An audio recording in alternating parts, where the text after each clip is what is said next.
June 16, 1943. Port Moresby, New Guinea. The tropical sun hadn't yet cleared the jagged Owen Stanley Range when Captain Jay Zeamer Jr. fired up the 4 Wright Cyclone engines of his B-17E bomber.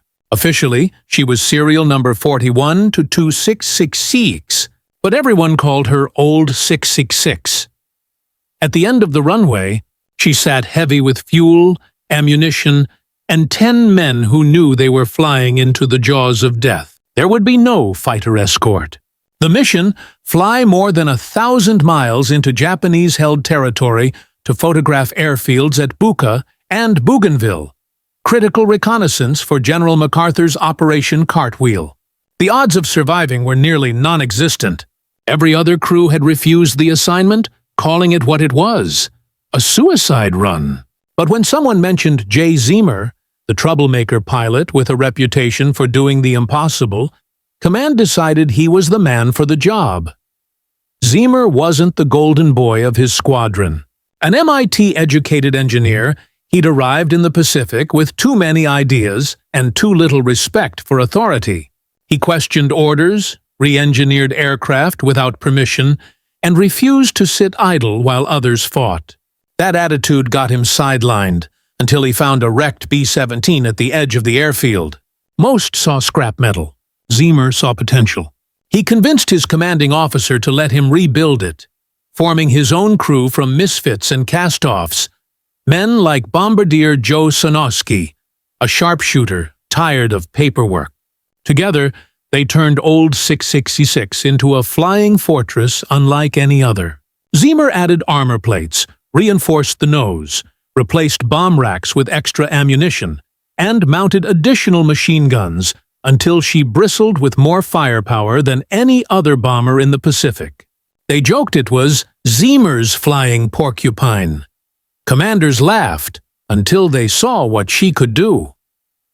By June 1943, the crew had proven themselves on mapping missions, flying deep into enemy territory and always returning. So when no one else would take the Bougainville run, headquarters called on Old 666. Zeamer didn't hesitate. The mission wasn't about glory. It was about rescuing 9 Allied crews shot down weeks earlier. Their survival depended on accurate reconnaissance photos showing enemy positions, airfields, and patrol routes. Those images could mean life or death for nearly 100 stranded men.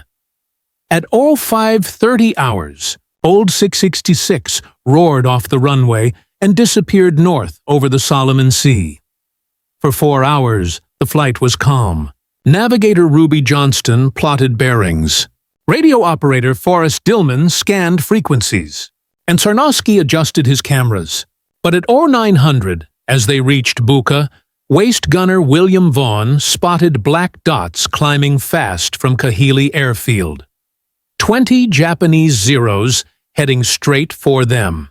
Zeamer asked calmly, "How long until they reach us?" 3 minutes, came the reply. "How much longer for the photos?" 3 minutes for full coverage. Zeamer didn't flinch. "All guns, get ready. We're finishing the run."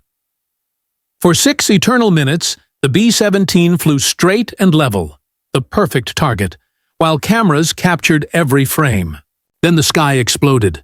The first Zero dove in, tracers streaking toward the tail. Gunner Herbert Pugh answered with twin .50 calibers, shredding the attacker.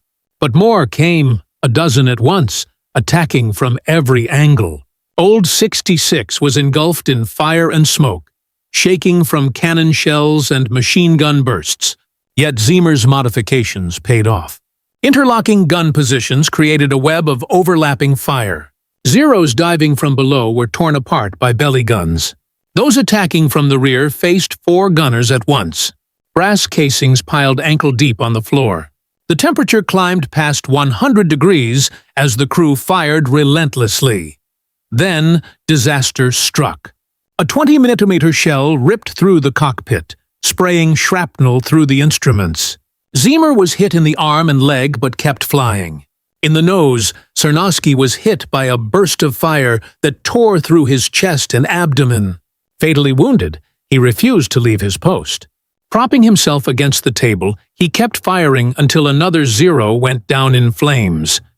His fourth kill, before slumping lifelessly over his gun. In the waist, Vaughn was shot in the shoulder and grazed across the skull. In the turret, Johnny Abel lost 2 fingers but kept firing one-handed. Co-pilot John Britton was bleeding from both legs but refused to give up the controls. For 13 minutes, the battle raged. Old 666 alone against 20 fighters. When the Zeros finally broke off, 5 were confirmed destroyed. The bomber was barely holding together, riddled with hundreds of holes, an engine on fire, hydraulics gone. The cockpit was a blood-soaked wreck, yet Zeamer and Britton kept her in the air. With instruments shattered, they flew by instinct and dead reckoning, trading off at the controls whenever one started to lose consciousness. Radio transmissions crackled to Port Moresby. Mission complete. Multiple casualties. Returning. No one knew if they'd make it back. For 5 grueling hours, they limped home across 600 miles of open ocean. They were bleeding, half-blind, and flying a dying aircraft. The number 3 engine seized. Altitude fell from 25,000 to 8,000 feet. Still, they pushed on, because in the nose, beneath Sarnowski's body, were the film magazines. Inside those canisters were the photographs that could save 87 lives and shape the course of the Pacific War. Those images would prove invaluable. They revealed the full extent of Japanese airfield construction at Bougainville, the placement of anti-aircraft batteries, and the safe approaches for rescue operations and future landings. Within 48 hours of development, Allied submarines and Catalinas began rescue runs using Zeamer's maps. Every one of the 87 downed airmen who hadn't already been captured was brought home alive. At 14:10 hours, Old 666 appeared over Port Moresby. Ground crews gasped. The bomber looked half destroyed, trailing smoke, flying unevenly at barely 8,000 feet. Zeamer and Britton had to crank the landing gear down manually, their hands slick with blood. The flaps were jammed, forcing a dangerously fast approach. The aircraft bounced, skidded, and finally stopped. When medics reached it, every single crewman was wounded. Sarnowski was dead. Zeamer and Britton had blacked out from blood loss the moment the plane stopped moving. The photos were developed overnight.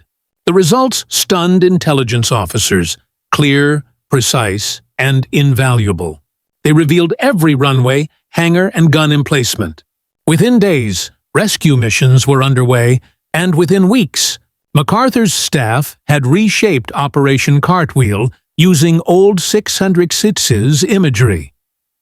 For their heroism, Captain Jay Zeamer Jr. and Lieutenant Joe Sarnowski each received the Medal of Honor. Zeamer surviving, Sarnowski posthumously. The rest of the crew were awarded the Distinguished Service Cross.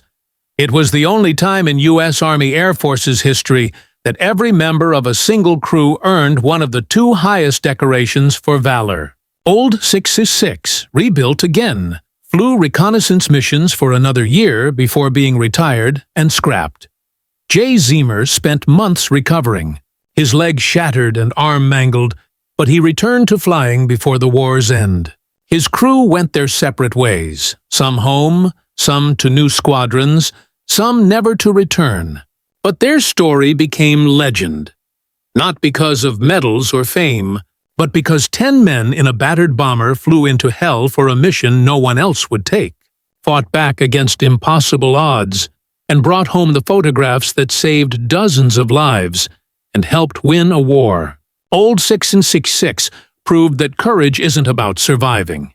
It's about refusing to quit, even when the sky itself is on fire.